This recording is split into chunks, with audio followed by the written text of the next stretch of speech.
Hello, नमस्कार दोस्तों, मैं अखिलेश आप सभी लोगों का अपने YouTube चैनल अखिलेश मैथ पे स्वागत करता हूँ। तो दोस्तों, आज हम वही पृष्ठीय क्षेत्रफल सीख रहे थे।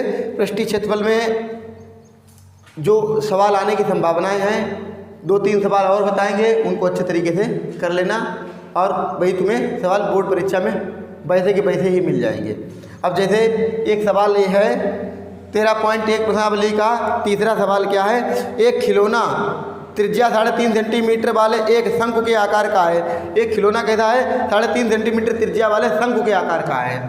मतलब खिलौना कैसा है, 3.5 सेंटीमीटर त्रिज्या वाले शंकु के आकार का, यानी 3.5 सेंटीमीटर त्रिज्या, इसकी 3.5 सेंटीमीटर त्रिज्या है। ठीक है, शंकु के आकार का है जो उसी त्रिज्या वाले एक अर्धगोले के ऊपर अध्यारोपित है।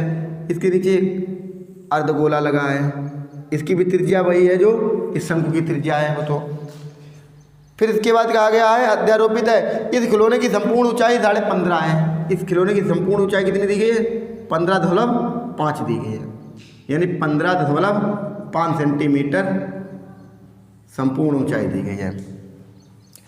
ठीक है, अब इस खिलौने का संपूर्ण पृष्ठीय क्षेत्रफल ज्ञात करना है। इस खिलौने का संपूर्ण पृष्ठीय क्षेत्रफल ज्ञात करना है। देखिए, इसकी त्रिज्या कितनी दी गई है, 3.5 सेंटीमीटर, यानी यहाँ से यहाँ तक की कितनी दी गई है, 3.5 सेंटीमीटर त्रिज्या दी गई है। तो हमने लिख दिया 3.5 सेंटीमीटर, तो ये 3.5 सेंटीमीटर त्रिज्या दी गई है, नहीं 3.5 सेंटीमीटर त्रिज्या, यहाँ से यहाँ तक की त्रिज्या कितनी दी गई है, 3.5 सेंटीमीटर। तो हमने इसको लिख लिया 3.5 सेंटीमीटर। तो ये भी 3.5 सेंटीमीटर होगी यहाँ से यहाँ तक की, क्योंकि त्रिज्याएँ जो होती हैं वो समान होती हैं। तो ये भी 3.5 होगी, और पूरी कितनी दी गई, 15.5। तो 3.5 यहाँ से यहाँ तक की निकाल देंगे तो कितनी बचेगी, 12 बचेगी ये। ठीक है, सबसे पहले लिख देंगे त्रिज्या, क्योंकि त्रिज्या दोनों की समान है, अर्धगोले की और शंकु की त्रिज्याएं समान है। तो सीधे हमने लिख दिया त्रिज्या r कितनी दी गई, 3.5 सेंटीमीटर। ठीक है, फिर संपूर्ण ऊंचाई दी गई है, संपूर्ण ऊंचाई दी गई 15.5 सेंटीमीटर। अब इससे हम शंकु की ऊंचाई निकालेंगे। यदि शंकु की ऊंचाई बराबर 15.5 से 3.5 घटा देंगे, क्योंकि ये 3.5 यहाँ से यहाँ तक की ये भी होगी, ये घटा देंगे तो कितनी आ जाएगी, 12 सेंटीमीटर। शंकु की ऊंचाई कितनी आ गई, 12 सेंटीमीटर शंकु की ऊंचाई आ गई। अब शंकु की त्रिज्या भी हमें मालूम है, शंकु की ऊंचाई भी हमें मालूम है। इसका पृष्ठीय क्षेत्रफल ज्ञात करना है। इसका पृष्ठीय क्षेत्रफल शंकु का क्या होता है, πr होता है, लेकिन उसके लिए हमें यल की जरूरत पड़ेगी। तो सबसे पहले हम क्या निकाल लेते हैं, यल ही निकाल लेते हैं। यल बराबर क्या होता है, √h² + r²। ठीक है, तो h का मान कितना दिया गया है, h का मान दिया गया ऊंचाई जो है वो 12 का वर्ग प्लस r का मान कितना दिया गया, 3.5 इसका वर्ग, और इस पर अंडर रूट लगा देंगे। 12 का वर्ग 144 होता है। अब 3.5 है, कितना है, 3.5 है। अब 3.5 का जब हम वर्ग करेंगे तो कितना आ जाएगा, 12.25 आ जाएगा, 12.25 आ जाएगा। अब इसको जब ऐड करेंगे तो कितना आ जाएगा, 156.25 आ जाएगा। 156 ये किसका मान है, यल का मान है। 156.25 का जब हम वर्गमूल निकालेंगे तो ये क्या आ जाएगा, 12.5 आ जाएगा। कितना आ जाएगा, 12.5 सेंटीमीटर आ जाएगा, यानी यल हमें पता चल गया 12.5 हो गया। अब देखिए हमें क्या करना है, इस खिलौने का संपूर्ण पृष्ठीय क्षेत्रफल ज्ञात करना है। इस खिलौने का संपूर्ण पृष्ठीय क्षेत्रफल ज्ञात करना है। तो लिख देंगे खिलौने का संपूर्ण पृष्ठीय क्षेत्रफल क्या हो जाएगा, शंकु का पृष्ठीय क्षेत्रफल प्लस अर्धगोले का पृष्ठीय क्षेत्रफल। तो शंकु का पृष्ठीय क्षेत्रफल क्या होता है, πr। अर्धगोले का क्या हो जाएगा, 2πr², क्योंकि पूरे गोले का होता है 4πr², अर्धगोले का क्या हो जाएगा, 2πr²। तो यहाँ से देखिए πr दोनों, देखिए πr यहाँ भी है, πr यहाँ भी है, तो πr हमने क्या किया, कॉमन ले लिया। तो यहाँ से πr निकल गया, यहाँ पे यल बचा, यहाँ से πr निकल जाएगा, 2 बचेगा, एक r बचेगा।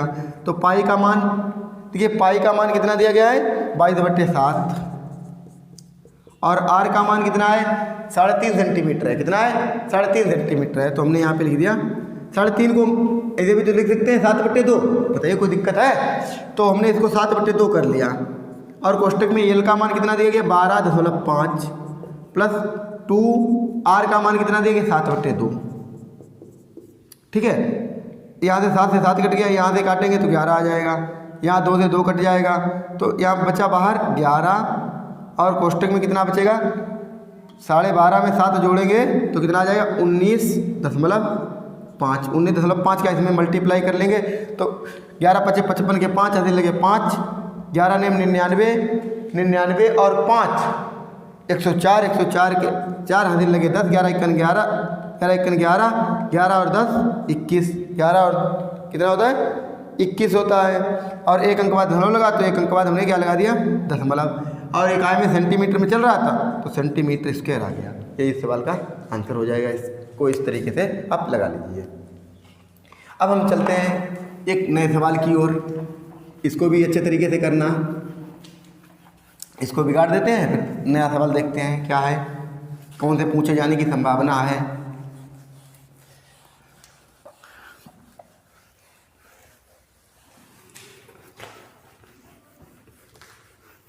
अब देखिए इसके बाद जो आने की संभावनाएं हैं उन्हीं सवालों को हमने छांट छांट के रखा है।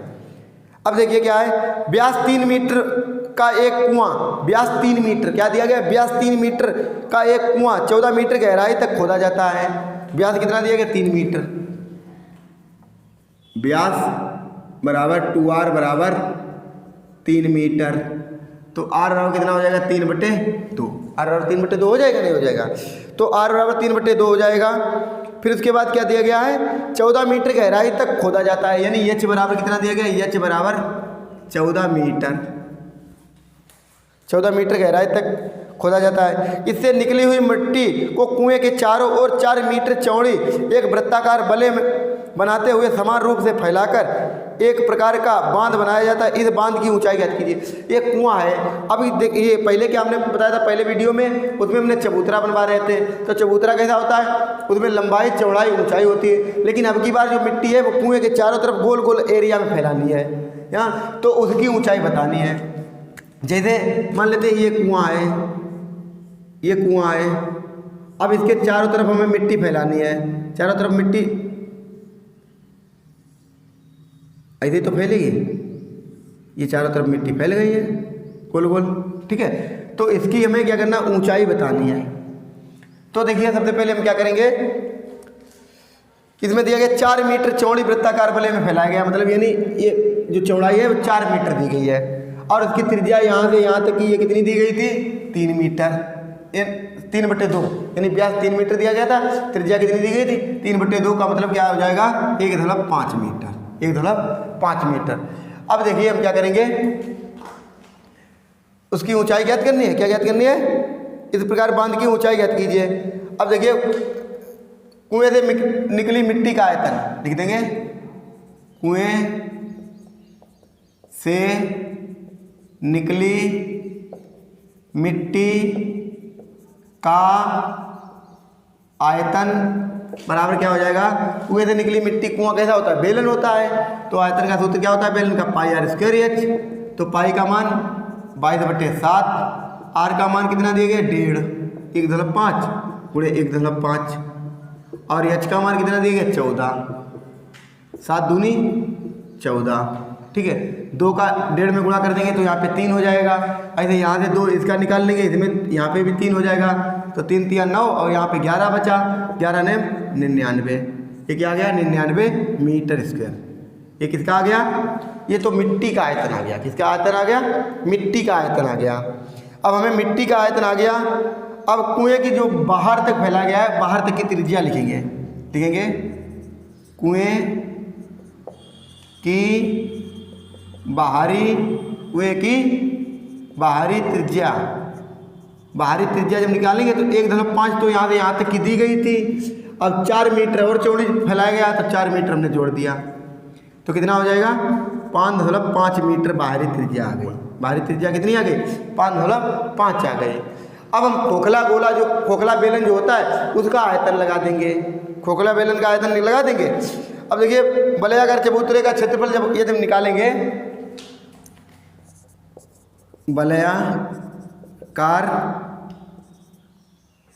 चबूतरे का आयतन, वलयाकार है आयतन, वलयाकार मतलब गोलाकार जो आयतन दिया गया, चबूतरा बनाया गया उसका आयतन यदि निकालेंगे तो क्या हो जाएगा। देखिए है तो बेलन है, चबूतरा गोल बनाया गया, बनाया तो बेलन नहीं गया है, तो बेलन का आयतन क्या होता है पाई आर स्क्वायर एच होता है, पाई आर स्क्वायर एच होता है। तो आर की जगह पर देखिए इसमें आर 2 हो जाएगी, क्योंकि हमें इसका तो निकालना नहीं, इस वाले का हमें इसका आयतन निकालना है। तो पूरे आर के वर्ग से इसका आर का वर्ग घटा देंगे तो ये वाला बचेगा।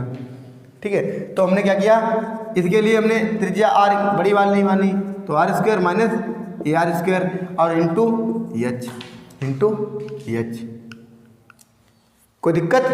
वलयाकार चबूतरे का आयतन यदि हम निकालते हैं, या हम ऐसे भी लिख सकते हैं, वलयाकार चबूतरे ना लिख के यहाँ पे हम ये भी लिख सकते हैं, मिट्टी का आयतन बराबर कुएं से निकली मिट्टी का आयतन बराबर कुएं से निकली मिट्टी का आयतन। तो कुएं से निकली मिट्टी का आयतन, ये भी तो मिट्टी बची है, इसका आयतन हो जाएगा। तो इसका कितना दिया गया था 99, और इसका कितना आ जाएगा पाई का मान 22/7, आर का मान कितना दिया गया 5.5 का वर्ग माइनस आर, इसका ये आर क्यों दिए 1.5 का वर्ग इंटू एच तो हमें निकालना ही है।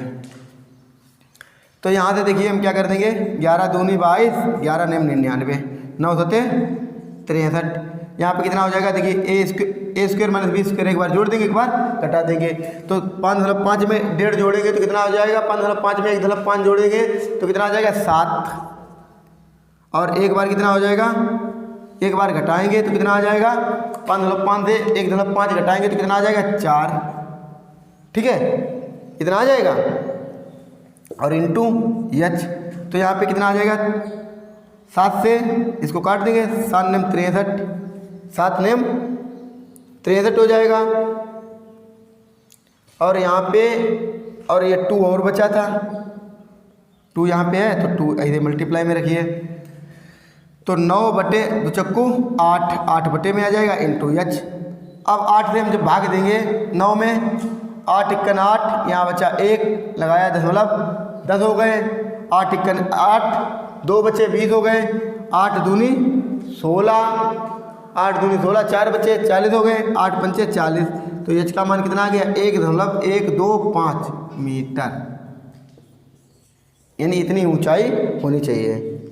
इसकी कितनी ऊंचाई होनी चाहिए 1.125 मीटर ऊंचाई होनी चाहिए।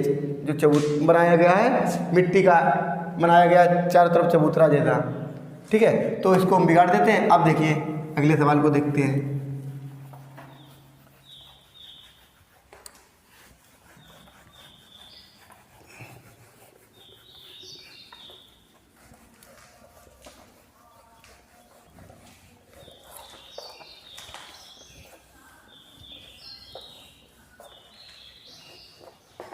अब इसके बाद सवाल देखते हैं, इसके आने की बहुत ही ज़्यादा संभावनाएं हैं। वही सवाल देखिए क्या है, 6 मीटर चौड़ी और 1.5 मीटर गहरी एक नहर में पानी 10 किलोमीटर प्रति घंटा की चाल से बह रहा है। 30 मिनट में यह नहर कितने क्षेत्रफल की सिंचाई कर पाएगा, जबकि सिंचाई के लिए 8 मीटर गहरे पानी की आवश्यकता है। सिंचाई के लिए 8 सेंटीमीटर गहरे पानी की आवश्यकता है। देखिए सबसे पहले नहर में पानी की चाल कितनी दी गई, सबसे पहले चाल लिख लेंगे। चाल बराबर कितना दिया गया है, चाल दिया गया 10 किलोमीटर प्रति घंटा, जबकि और लंबाई कितने दी गई मीटर में दी गई है।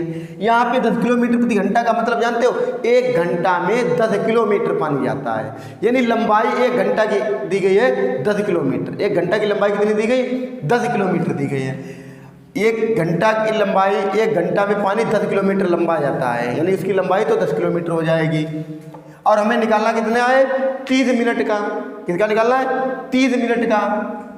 सबसे पहले ये आ गई, अगर हम चाल को मीटर में बनाएं पहले, चाहे तो 30 से भी लगा सकते हैं, देखिए ऐसे भी लगा सकते हैं। 1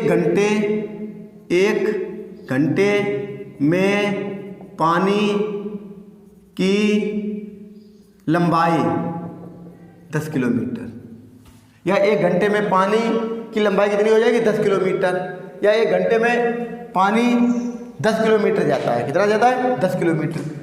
तो हमें निकालना कितने का है 30 मिनट में। 30 मिनट में 1 घंटे का आधा होता है, पानी की लंबाई कितनी हो जाएगी, कितनी हो जाएगी, आधा कर दिया है तो यहाँ पे कितना हो जाएगा 5 किलोमीटर। ठीक है, अब 5 किलोमीटर आ गया। 1 घंटे में पानी की लंबाई, अब पानी जाएगा बराबर 10 किलोमीटर तक। अब देखिए 30 मिनट में इतना आ गया। अब इसको हम किलोमीटर को मीटर में बदल लेंगे, तो मीटर में बदलेंगे तो 1000 का गुणा हो जाएगा किलोमीटर को मीटर में बदलने के लिए, तो क्या हो जाएगा 5000 मीटर। 5000 मीटर लंबाई तक पानी जाएगा।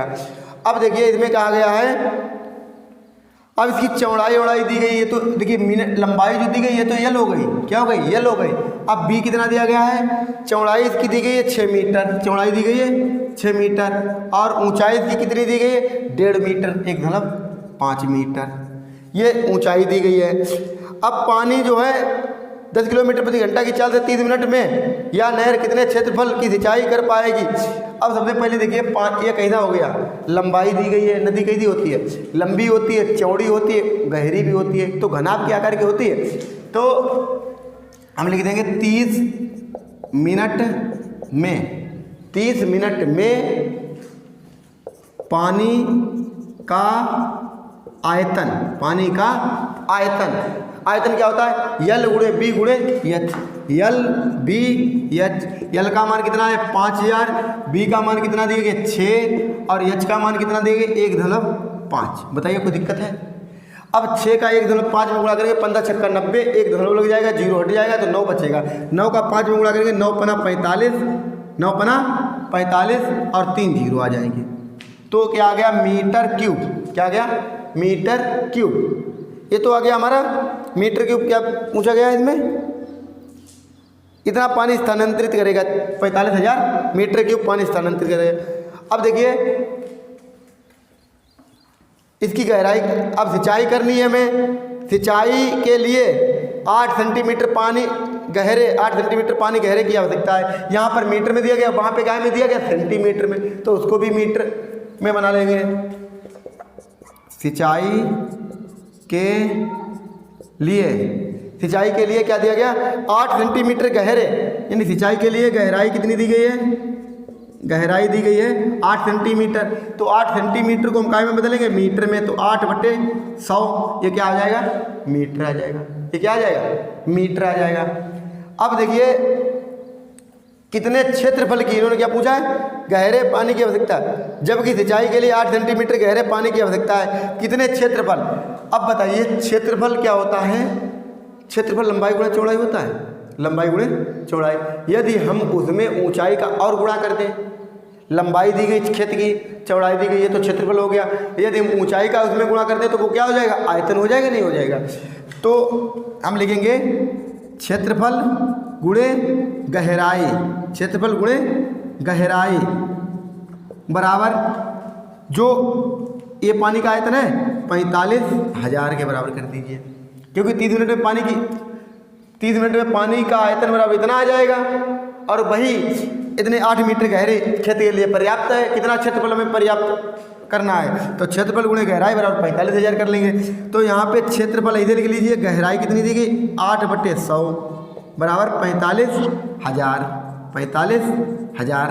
अब यहाँ से हम क्षेत्रफल यदि हम निकालेंगे तो क्षेत्रफल बराबर क्या हो जाएगा, यहाँ पे निकाल लेते हैं, क्षेत्रफल निकालेंगे तो 100 ऊपर चला जाएगा, 45,000 गुणे 100/8, 45,000 गुणे 100/8 हो जाएगा। अब देखिए 8 से इसको हम काटेंगे, 8 पंचे 40, यहाँ कितने बचे 5, 50 हो गए, 8 छंगे 48, यहाँ कितने बचे 2, 20 हो गए, यहाँ पे 20 हो गए कि नहीं हो गए 20 हो गए, 8 दूनी 16, 4 बचे 40 हो गए, 8 पंचे 40, 100 का इसमें गुणा करेंगे तो 56, 25 और 2 0 आ गए, 2 0 आ गए। तो ये 56, 25 आ गया कि नहीं आ गया। और क्षेत्रफल काय में होता है मीटर स्क्वायर में होता है, तो इतना हम आंसर लिख देंगे। बताइए कोई दिक्कत है, यहाँ तक किसी को कोई दिक्कत है, हमारी समझ से तो कोई किसी को कोई दिक्कत नहीं होगी। ठीक है, तो आप इस सवाल को भी अच्छे तरीके से कर सकते हैं। तो आज के लिए बस इतना ही, आप मिलते हैं नेक्स्ट एपिसोड में, तब तक के लिए बाय बाय।